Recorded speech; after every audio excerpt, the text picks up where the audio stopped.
We are now going to be transitioning on to sequence 2, and I do like the fact that they utilized this sequence structure to the memories. It gives more focus. It allows you to not be distracted by any kind of diversion, and that was one of my main criticisms with Assassin's Creed Valhalla.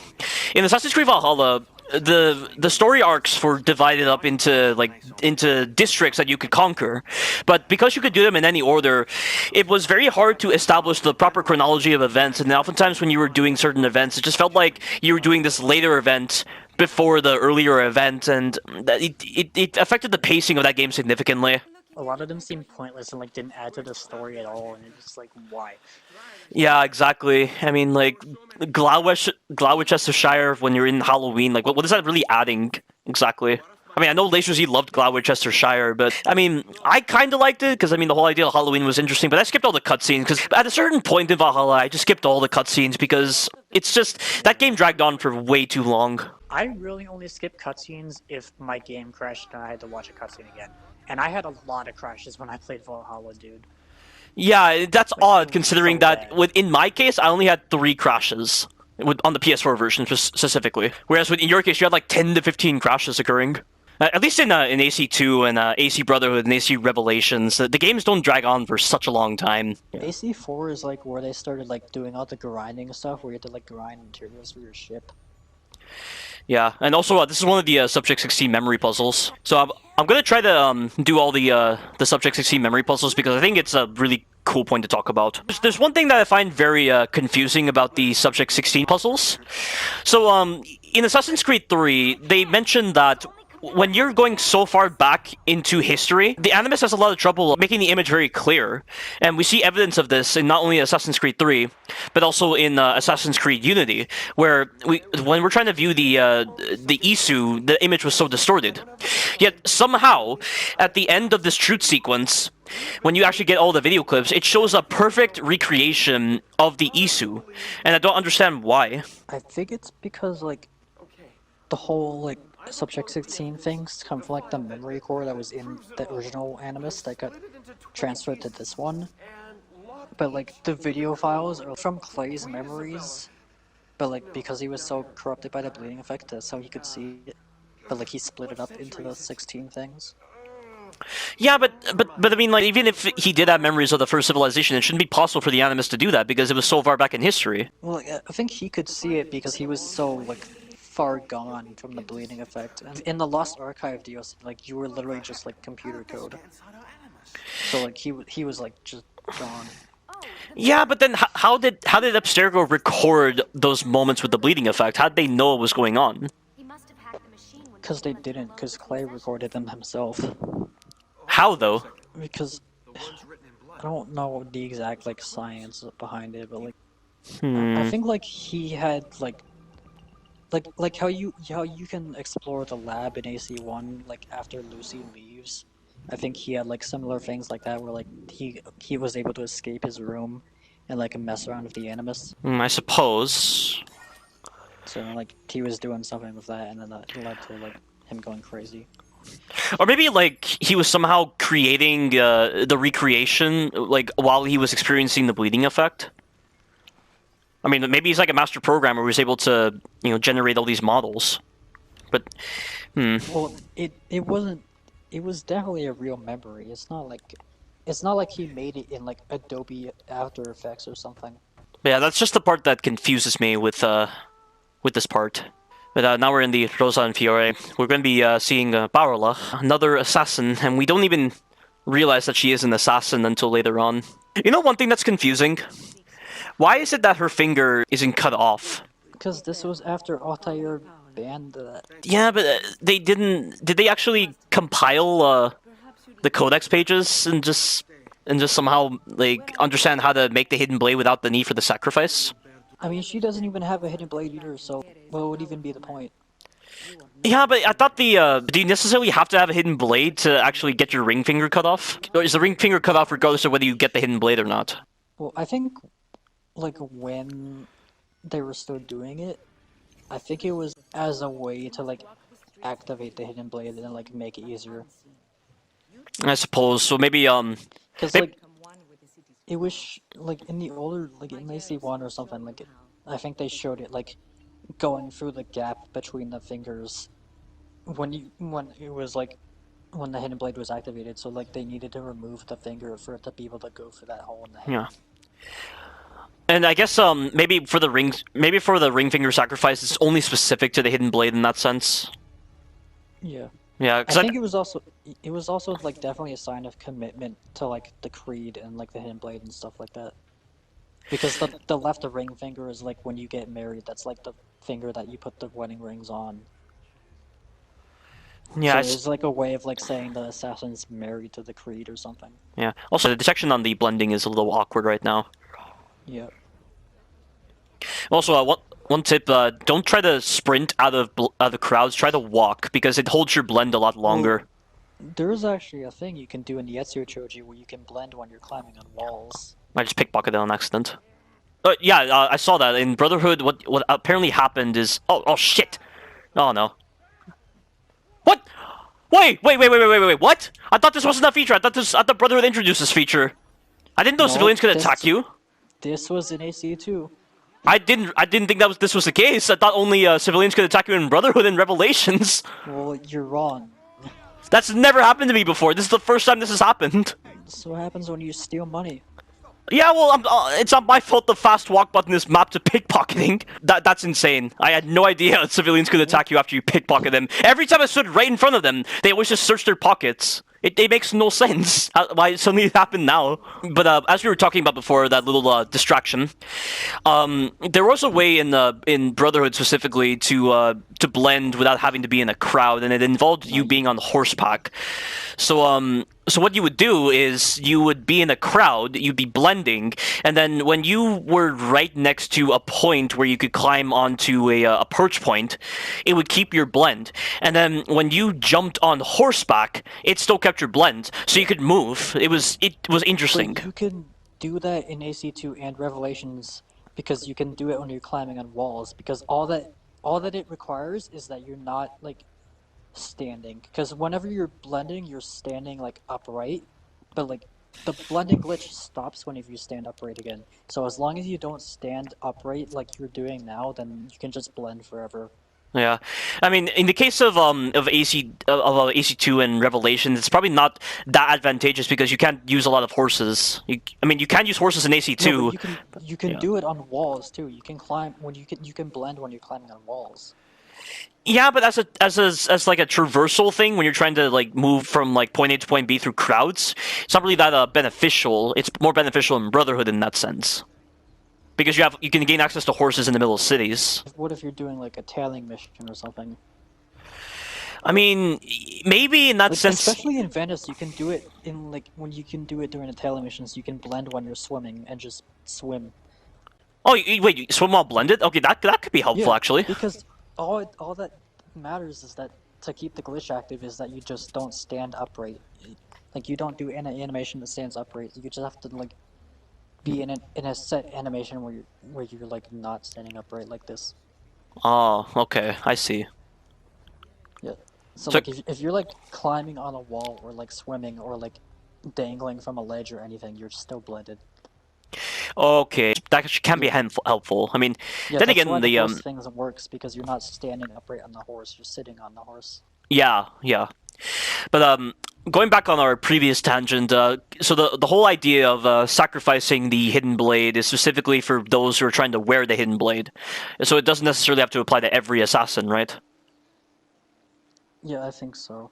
Yeah, and this is where we're going to get introduced to the hidden blade. The hidden blade itself is a pretty unique weapon. The whole idea of having your blade concealed with your wrist. Apparently, the way the mechanism works is this originally confused me at the time, but there's a little tiny ring mounted to the ring finger that allows you to pull the blade, and it's hard to see, which is why I was confused at the time as to how the mechanism works. There's actually like I think it was like in a book or something where like Edward from AC4 says that the way that it's activated is by like flexing a certain muscle in your wrist. Yeah, but then how does that allow them to fist fight though?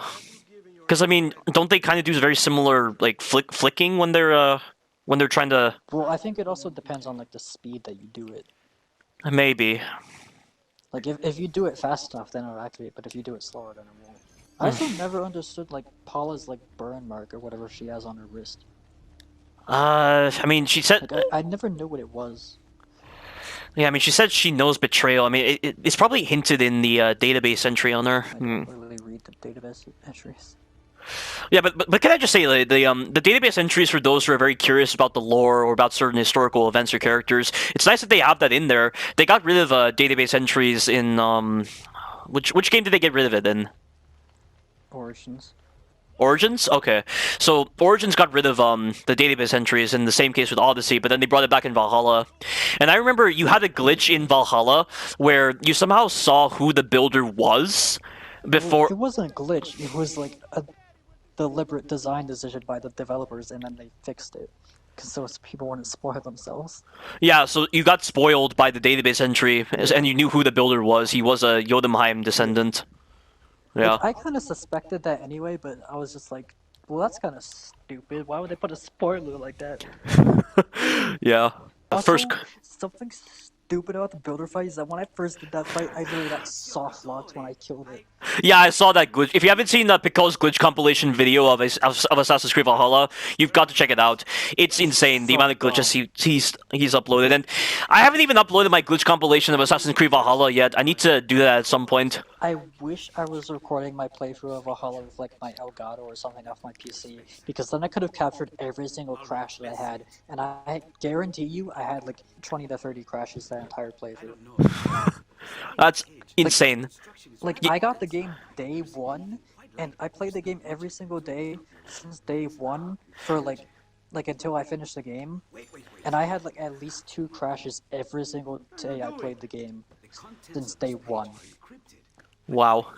Whereas in my case, I only had like 3 crashes before I switched to PS5, and I'm not sure why it varies between individuals. Yeah, and like, it was so weird to me because I was one of the lucky people that like when Unity first came out, I barely had any crazy glitches at all. But then with Valhalla, I had like 2 crashes every day I played it.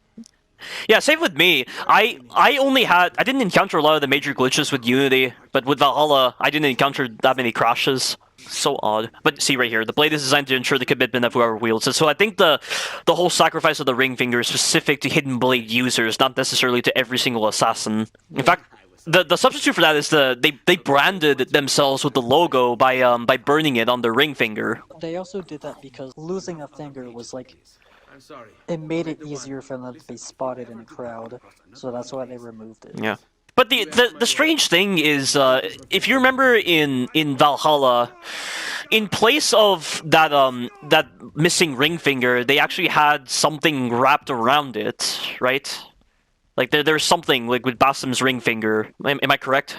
Well, I think that was just to like hide the wound of the ring finger getting cut off. Because Bayek had something like that too in Origins.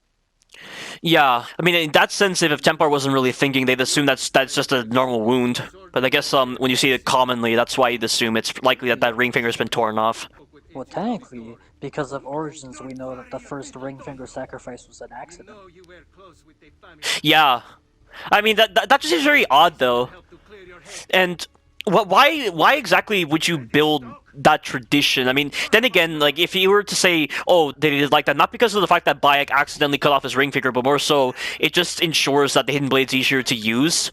Like that makes more sense. But if you're just thinking about from a traditional standpoint, like just based on tradition, it just seems very odd for them to adopt the whole ring finger sacrifice based on an accident. I think it's because of both of the reasons. I think it's because like it made it easier to use, but also because the people in Bayek's time, like when they were joining his hidden ones, they were like, "Oh, I trust you and I follow you, and I want to show that trust and belief that I have in you by sacrificing my finger just like you." Yeah, I suppose. So maybe like other people possibly adopted it as a tradition to remember the original mentor of the Brotherhood. Yeah. But I mean, it's not that. I mean, the whole origin of the ring sacrifice, I mean, it's not as intriguing as the leap of faith. Like, the origin of the leap of faith, I didn't really play the game that much to really feel emotionally attached to the whole idea of the origin of the leap of faith, but when I was watching LaserZ's video on the origin of the leap of faith, specifically in his critique of Legacy of the First Blade Episode 2, it sounds incredible because, I mean, Bayek tried to teach the whole idea of jumping off a high place to conquer your fears to Himu, because Bayek's father did the same to Bayek. But what happens is, Hemu is actually scared. He doesn't try to do the jump. And that actually represents the last point where, or at least the second to last point, where Hemu is actually seen by Bayek, before he's ultimately killed by the Order of the Ancients. And so, the reason why Bayek adopted the leap of faith into the Brotherhood is not only as a commitment to the Brotherhood, but also it serves as a personal way for Bayek to remember Hemu and why he fights for what he does. It's a form of motivation. It's reassurance for why he's doing what he's doing, and I think that right there has a better origin than the whole ring sacrifice thing. And anything to add to that with Pcol? Like the leap of faith thing with like Camus, that like it just has like so much more emotional weight behind it than just like, oh, I accidentally cut off my finger by killing a fat gay guy in a bathhouse. Yeah, like, just thinking about it like that, it's silly. But the whole leap of faith thing, that actually felt like it had a lot of seriousness to it.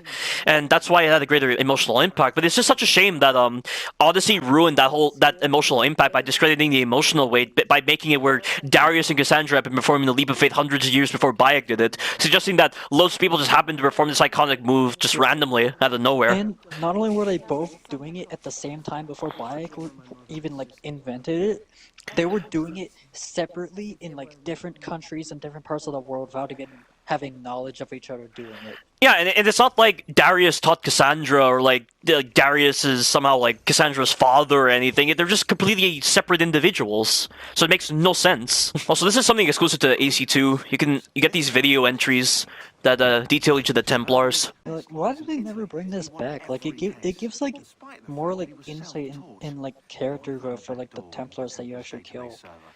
Yeah, it's nice to hear Sean's voice when he's narrating this. Also, that's kind of weird how like they have them in like different positions than when they're actually killed. Yeah, and they're wearing different colors of clothing. I just realized that.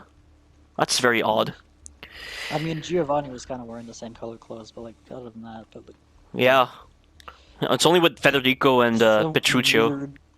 Weird like retcon or something. I don't even know if that's like a retcon. It's just like a weird coincidence thing. Yeah, it reminds me of The Last of Us Part 2, because I remember the doctor that he kills was wearing a different colored outfit. I think in The Last of Us Part 2 it was blue, whereas in The Last of Us Part 1 it was green. So that was very odd. But I mean, it's not something that affects lore or anything, or like the progression of the event. Weird little thing. So it's nothing to really think about. It's just a little mistake. It's like how I mentioned earlier, where how like in Rogue you can see Hatham in red in Ego Vision when he's supposed to be an ally instead of blue. Yeah, but I mean, a lot of people have tried to assume that's a story continuity. Like with Al Mualim, as I mentioned, for some reason Al Mualim is blue instead of red before his ultimate boss fight. And yet, like, you know how at the entranceway to Masyaf, you have that one assassin who's red? He's revealed very easily. Oh, yeah. Yet, why wasn't Al Mualim red when Altair used Eagle Vision on him? That's what confuses me. Because Altair didn't perceive Al Mualim as an enemy. Eagle Vision is based on the perceptions of the user. Yeah, but I mean, I'm trying to think of other exceptions to this. I'm almost certain there's been moments where that hasn't always applied. I think there's more too, I just can't remember any right now. Yeah. But also, like, why did Eagle Sense work differently in Revelations? Why was it so different in Revelations? Because apparently, Ezio was like more in tune with Eagle Vision, so it like evolved to a better state. It doesn't seem like a better state if he's having to individually assess each person. And you're having to make all these choices. Well, that's what the lore says. Yeah. And then at this point, like, Eagle Vision has been constantly, like, retconned at this point. Like, remember, the whole ability to use the eagle? Like, that's so confusing in Origins and Odyssey, but apparently Connor's daughter can do that. And then, I think another character can do it. Like, doesn't Aveline display something like that? I don't think Aveline does, but also that's technically not really like Eagle Vision. That's just like a really well-trained scouting bird that, for gameplay purposes, is just used to scout the world. I suppose, but then, like, how does that even work, though? I mean, how exactly is Senna relaying all this information to Bayek, then? And they made it part of the lore. Well, it's like bird training, so, like, Senna was probably, like, trained to, like, screech or do something a certain way to, like, let Bayek know about something. Maybe, but then, like, why did Ubisoft try to say that Connor's daughter had this ability?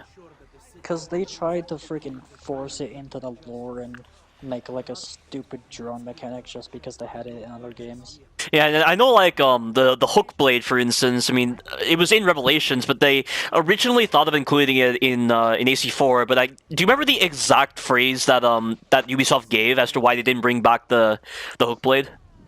I think it was because it went against historical accuracy and because it just felt like superficial to have it in a pirate game. I Because it's suppose. like pirates having hook hand type things is like so stereotypical and it's just dumb.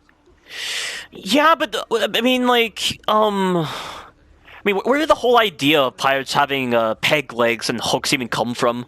That's what I'm wondering. I don't even know, but like I don't think it was even like based in like real history or anything. It was probably just made for like books and movies and stuff, and like it just got slowly accepted into like The mainstream culture, yeah. yeah, and now people accept it as fact, like it actually happened. I mean, it would have been interesting to see if that actually happened in real life. I think that would actually give more justification for the hook blade, because I mean, if like people who would see the assassins using the hook blade, they might like misinterpret it as, oh, they have a hook hand, this and that, and that's what leads them to view pirates as having the hook hands. That would have been an Yeah, interesting way. but also the hook blade was only ever used by the Turkish assassins, so like it would be weird for like the Caribbean assassins to have them. Yeah, but I mean, with what Yusuf was saying, where he was questioning why Ezio didn't have his hook blade, it made it seem like that the hook blade actually existed in multiple cultures, not necessarily just the Turkish version. I feel like he only asked that because Yusuf living in Constantinople like his entire life just like assumed that other assassins around the world used the same like equipment that he did. Is that implied that that Yusuf has lived in Constantinople his whole life? I mean, I'm pretty sure he mentions like growing up there at some point. Oh, okay. So like him asking Ezio where his hook blade is just like it like kind of implies that like he just thinks that like every assassin all around the world used hook blades like the Turkish assassins did. Almost reminds me of that moment in the Assassin's Creed movie where the Spanish assassins still retain the ring sacrifice despite the tradition already being obsolete. But that was dumb though. Like I feel like most people just saw it and was just like, "Oh, that's a freaking lore inconsistency," because it's stupid. Yeah. And also that the movie took place around the same time as the Ezio trilogy. So like, if the ring finger was outlawed by the time of Ezio, why would it not be outlawed by the time of Aguilar if it was in the same time period? Because they probably still clung to the old traditions. I mean, I wouldn't But necessarily. why, Oh, I mean, like they just, I don't know, like because people behave very strangely back then, where they just tried to cling on to old beliefs. but they never explained like why they do it. Yeah. And also for some reason they also have like the freaking rope launcher from Syndicate in the movie too. Yeah, that was very Like, odd. What? Yeah, it makes no sense. Also, I love that line that Ezio does where he says, "The Auditori are not dead. I'm still here. Me, Ezio. Ezio Auditore." I think Roger Craig Smith actually said that that was like one of his favorite lines to do. Well, yeah, I'd imagine so. Like, you could tell that the developers had a lot of fun developing this game when their voice acting is that good. You can hear like a real emotion in that voice line. Yeah, compare that to Odyssey. Different story. God, it's almost like in like Xenoblade Chronicles with like Shulk and like Adam Howden voicing him. It's like it just seems like a real person. Like I know you don't play Nintendo games and you've no idea what Xenoblade Chronicles is, but like, bro, his Yeah, voice acting is so good. I'd imagine so. Yeah, let me just get this. This is actually indicated in AC3 that George Washington had the Piece of Eden. Because of the Tyranny of King Washington DLC, which is like the first thing besides like Brotherhood that Ubisoft Quebec made, and it's so shit. I don't hate the Tyranny of King Washington that much. I thought it was an interesting angle to explore with a Piece of Eden, and I mean like, Like it's interesting. Like the concept is interesting, but like the execution is just done horribly, and I hate it. well, give your thoughts to the viewers as to why you don't like it. It's just like the beginning of like having superpowers in Assassin's Creed, and the alternate history. It's just like clashes with everything because it just doesn't make any sense. Yeah, but it's all an illusion generated by the Apple. You could argue that it's like another form of control that the Apple generates. like as a way of tempting but, one's like- inner desires. But like also like how does it even suck Connor in? Because like he has enough. He should have enough first Civ DNA because he has like illusion and all that stuff. So like how does he still get affected by it? Maybe what's happening is we're seeing it from George Washington's perspective. Like George Washington himself is in there, but then Connor's in there, and then it's like we're actually controlling Connor But then even though if it's King from Washington's vision. But if it's Washington's perspective, then why do we control Connor? That's what I'm Shouldn't we saying. control Like Washington? in books, for instance, they do utilize a very similar concept. I remember in certain books, like it would seem like this is the main character, but it was actually the whole story was being narrated by another character's point of view, and it gives that illusion that it's actually the main character who's actually narrating the events, but it actually isn't. So maybe it's something like that. Maybe. I don't know. We also never see that again. Like we never see the app or like any other piece of Eden create like a fake false reality ever again in the series, and it just never gets explained like how it happens. I mean, you could argue the issue technology that was utilized in Odyssey did that. Like the issue, like specifically, you could argue that the issue technology, like since the Apple is a specific kind of issue technology, maybe the issue technology that was utilized in Odyssey is kind of built off of what the Apple kind of uses. Yeah, but Odyssey's bad, so I don't want to give it any praise or credit. Yeah, I mean, but what was the whole justification for the Curse of Pharaohs DLC in Origins? I think like honestly, I think the same reason why like Medusa and stuff exist in Odyssey is just like Piece of Eden or like Apples of Eden that like brought the pharaohs back to life. Like not like people being like physically turning into the like monsters like in Odyssey, but like it brought the dead pharaohs back to life. Only in some kind of mythical recreation. Seems odd that it would work like that. Like they were actually people, or were they just like, illusions generated by the Apple? The ones you fight in the Curse of Pharaohs, are they real? Like are they actual real people like turned into what they were because of the Apple, or are they just illusions? I don't know. I feel like they're just illusions, but like I don't really know. Definitely different than Odyssey, where like they physically turn into the people physically turn into the thing. Yeah. And I mean, like, Abu Lim demonstrated this ability to generate illusions that would actually attack Altair, and it actually hurt him. So maybe it's something like that, but maybe because Al-Mualim wasn't as immersed in mythology, it didn't give him a lot of creativity to give his creations more of a mythical feeling to them. Whereas because the people who were utilizing the Apple were a lot more ingrained with the mythology, that afforded them the opportunity to make their illusions generated by the Apple as being more like monstrous. Maybe that's one reason as to why these enemies existed in the Curse of Pharaohs DLC. Well, I think also with like Al-Mualim, like he didn't really like create monsters. He created like clones of himself, and then like clones of like he made Altair think that like the assassins attacking him were like the targets that he killed to like freak him out. Yeah, Get in and his head. but again, like I feel like maybe what they were trying to do with the Curse of the Pharaohs DLC in Origins is build off of that. Maybe like give some variation of that ability. I don't know. I might have to play the DLC again to fully like understand it, but I just don't know. Yeah, and this leads us on our way to Monte Regione. I really love the Villa Auditore in Monte Regione. Get to upgrade it with all the money. Yeah.